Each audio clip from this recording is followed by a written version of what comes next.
தமிழ்நாட்டிலேயே மிக பழமையான கோயில் எதுன்னு கேட்டிங்கன்னா அது இந்த கைலாசநாதர் கோயில் தாங்க. பல்லவ மன்னனான 2ஆம் நரசிம்மவர்மன் என்று அழைக்கப்படுற ராஜசிம்மன் தான் இந்த கோயிலை 7th செஞ்சுரியில் கட்டியிருக்காரு. இந்த கோயிலில் நிறைய சித்தர்களும் பெரிய பெரிய முனிவர்களும் தவம் செஞ்சதா இந்த ஊர் மக்கள் சொல்றாங்க. இந்த கோயிலை பார்த்து வியந்து போய் தான் ராஜராஜ சோழனே தஞ்சையில் இருக்கிற பெருவுடையார் கோயிலை கட்டினதா சொல்றாங்க. சரி வாங்க இந்த கோயிலோட முழு விவரத்தையும் இந்த வீடியோல நம்ம போய் பார்க்கலாம்.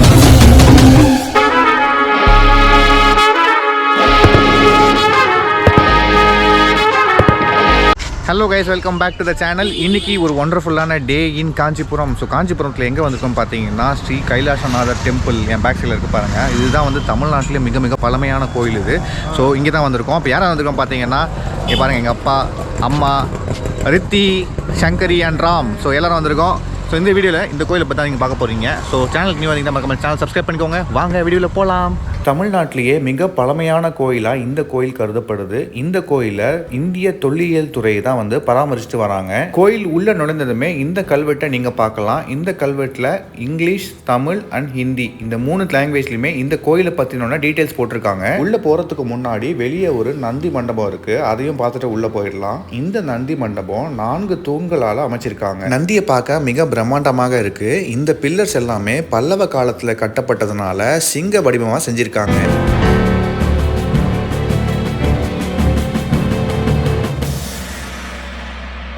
கீழே வந்து பார்த்தீங்கன்னா அனைத்து பூதகணங்களும் நாட்டியம் ஆடுற மாதிரி சிற்பங்களை வடிவமைச்சிருக்காங்க. அடுத்ததாக உள்ளே வந்து பார்த்தீங்கன்னா இங்கே ஒரு சின்ன தெப்ப குளம் இருக்குது. தண்ணி இருக்கா? இருக்குது. சுற்றிலும் வந்து பார்த்தீங்கன்னா புல் வச்சுருக்காங்க. ஸோ நீங்கள் சாமி கும்பிட்டு வந்து இங்கே வந்து ரெஸ்ட் எடுக்கிறதுக்கு நல்லா ஏற்ற மாதிரி தான் இருக்குது. இந்த ஆங்கிள்லேருந்து இந்த கோயிலை பார்க்கும்போது சும்மா வேறு லெவலில் இருக்குங்க.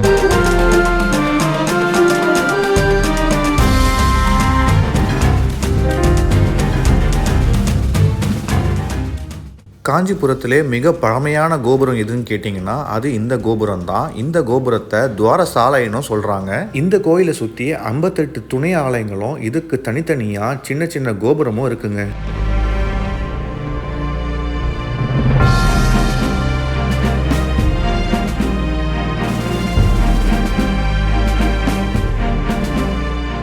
இந்த கோயிலை பற்றி சொல்லணும்னா இந்த கோயிலை சுற்றி 9 உப ஆலயங்கள் இருக்குது. இந்த 9 உப ஆலயங்களை சுற்றி தான் அந்த 58 சின்ன சன்னதியும் சின்ன கோபுரத்தால் கட்டி வச்சுருக்காங்க. இந்த சின்ன சன்னதிக்குள்ள ஒரு சிவலிங்கம் இருக்குது. அந்த சிவலிங்கத்துக்கு பின்னாடி பிரம்மா, விஷ்ணு, சிவன் சிற்பத்தையும் செதுக்கியிருக்காங்க.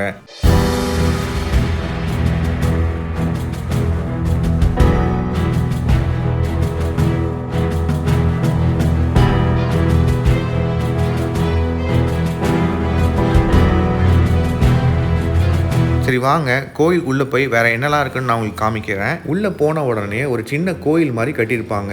இந்த கோயில் மகேந்திரவர்மனால் கட்டப்பட்டது. பார்க்கவே ரொம்ப அருமையாக இருக்குன்னு தான் சொல்லணும்.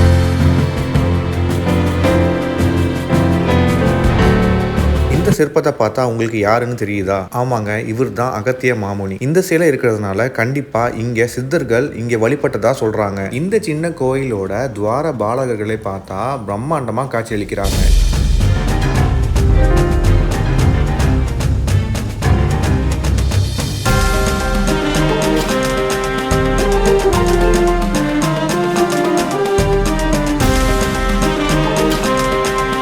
நான் முன்னாடியே சொன்ன மாதிரி இந்த கோயிலை சுற்றி நிறைய சிற்பங்களை வடிவமைச்சிருக்காங்க. ஒரு சிற்பங்களும் ஒரு கதையை சொல்கிற மாதிரி இருக்கும்.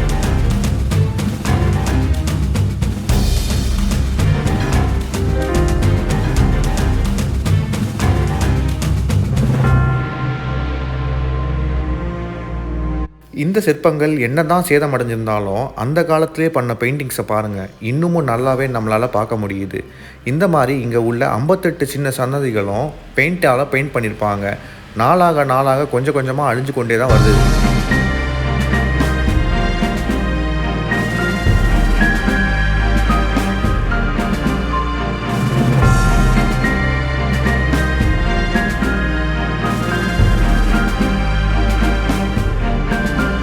நீங்கள் இந்த கோயிலை சுற்றி நிறைய சிங்க மாதிரியான சிற்பங்களை பார்க்கலாம். இங்கே உள்ள அனைத்து சிற்பங்களும் சிரிச்ச மாதிரியே தாங்க இருக்கும்.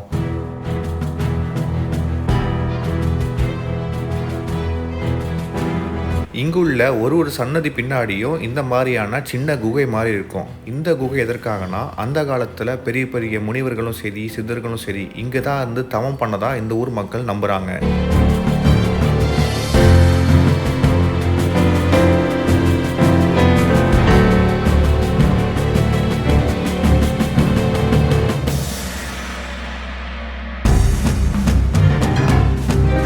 இங்கே இருக்கிற எல்லா சிற்பங்களுக்கும் ஒரு கதை இருக்குங்க. இந்த சிற்பங்கள் அனைத்தையும் பார்த்து நம்ம ரசிச்சுக்கிட்டே இருக்கலாம். அவ்வளோ கலை வடிவமிக்க கோயில் தான் இந்த கைலாசநாதர் கோயில்.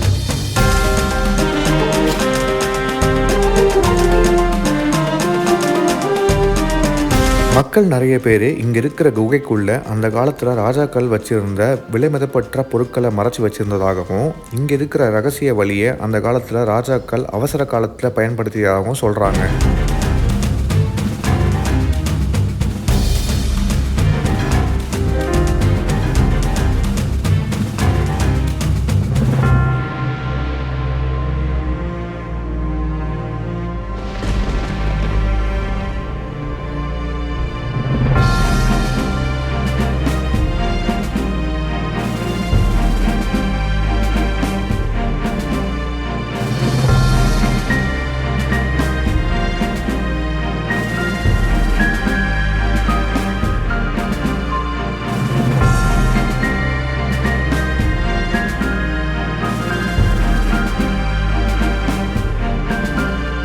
இந்த காட்சி பார்த்தீங்கன்னா பாண்டவருள் ஒருவரான அர்ஜுனனை சிவன் வந்து சோதிக்கிற மாதிரியான காட்சி ஆகும். பாசுபதாஸ்திரத்தை வாங்கறதுக்கு முன்னாடி சிவன் வேடனா வந்து அர்ஜுனனோட போட்டி போடுற காட்சியாகும். இந்த ஸ்தலத்தில் இருக்கிற நந்தி சிலை வந்து பார்த்தீங்கன்னா சுமார் 5 அடி கொண்ட உயரத்தில் இருக்கும்.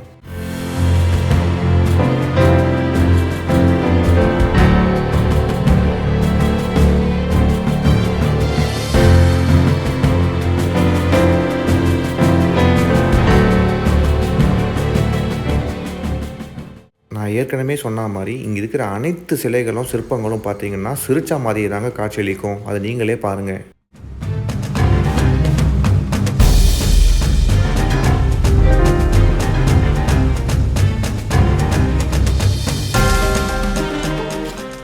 இந்த சிற்பம் வந்து பார்த்தீங்கன்னா பிச்சடனார் 8 அடி உயரத்தில் இருக்கிற மாதிரி இருப்பார்.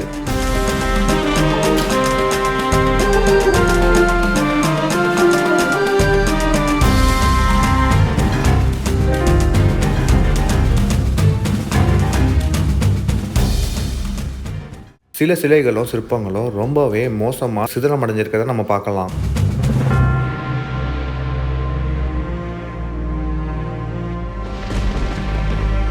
இங்கே இருக்கிற தூண்களில் சிங்கம் மட்டும் இல்லாமல் யாழியையும் சிற்பமாக அமைச்சிருக்காங்க. அது பார்க்கவே ரொம்ப அருமையாக இருந்தது. இந்த தொட்டி வந்து பார்த்தீங்கன்னா உள்ள சிவபெருமானுக்கு செய்கிற அபிஷேகம் தண்ணி வந்து விழுற தொட்டி. இந்த தொட்டிக்கு மேலே மகிஷாசுரவர்தினியோட சிற்பத்தையும் மிக அழகாக வடிவமைச்சிருக்காங்க.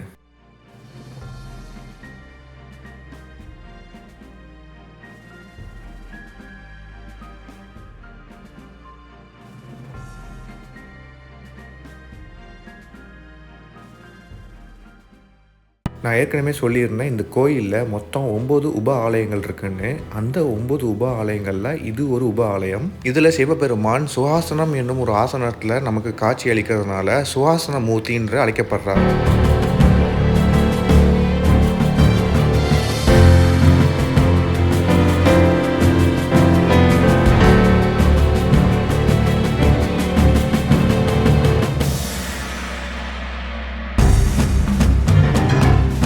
இந்த கோயிலில் நிறைய கல்வெட்டுகள் இருக்குது. இந்த கல்வெட்டுகள் அனைத்துமே பல்லவ காலத்தில் மட்டும்தான் எழுதுனதா சொல்கிறாங்க.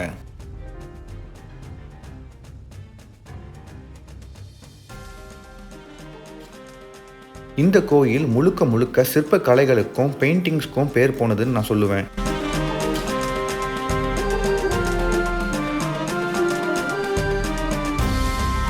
மக்களே, இந்த வீடியோவை நான் அங்கேயே முடிக்க போகிறேன். இந்த கோயில் வந்து பார்த்தீங்கன்னா பிரம்மாண்டமாக இருந்தது. ஸோ இதோட எக்ஸ்பீரியன்ஸ் வந்து ஃபர்ஸ்ட் ராம் கிட்ட கேட்கலாம். ரொம்ப பழமையான கோயில், கண்டிப்பாக மஸ்ட் விசிட்டட் பிளேஸ் இன் தமிழ்நாடு.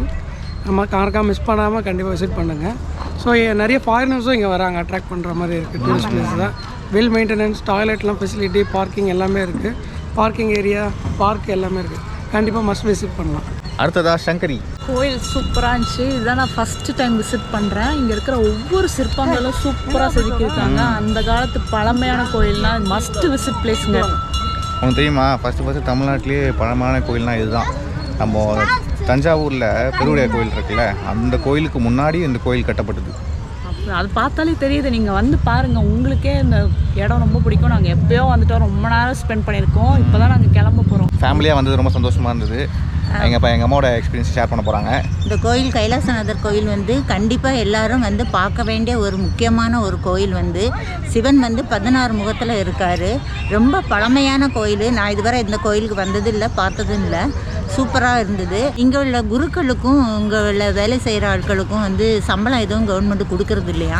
நம்ம நாட்டு போய் ஏதோ கொடுக்குறது தான் அந்த கோயிலை. அதனால் எல்லோரும் தாராளமாக கோயிலுக்கு போய் ஐயருக்கும் அங்கே வேலை செய்கிறவங்களுக்கும் நீங்கள் நல்ல தர்மம் பண்ணுங்கள். அது ஒரு நல்ல விஷயந்தான். இந்த வீடியோ உங்களுக்கு பிடிச்சிருந்தா சப்ஸ்கிரைப் பண்ணுங்கள், லைக் பண்ணுங்கள், ஷேர் பண்ணுங்கள். தேங்க்யூ. நான் சொல்ல வேண்டியதை எங்கள் அம்மாவே சொல்லிட்டாங்க. ஸோ இன்னொன்று சொல்லணும், இந்த கோயில் வந்தது எனக்கு ரொம்ப மனசுக்கு நிம்மதியாக இருந்தது. ஆக்சுவலி வந்து பார்த்தீங்கன்னா ரொம்ப நாள் கனவு இந்த கோயில் வரணும்னு சொல்லிட்டு. பட் இன்றைக்கி தான் வந்து சிவன் வந்து கூப்பிடாமல் இந்த கோயிலுக்கு வரவே முடியாதுன்னு சொல்லுவாங்கல்ல. ஸோ அந்த மாதிரி தான் இது. ஸோ இந்த வீடியோ எங்கே முடிச்சுக்கிறேன் கைஸ். ஸோ எப்பயும் சொல்கிற மாதிரி ஹெல்மெட் போட்டு ட்ரைவ் பண்ணுங்கள். Drive safe and leave safe. Tata bye.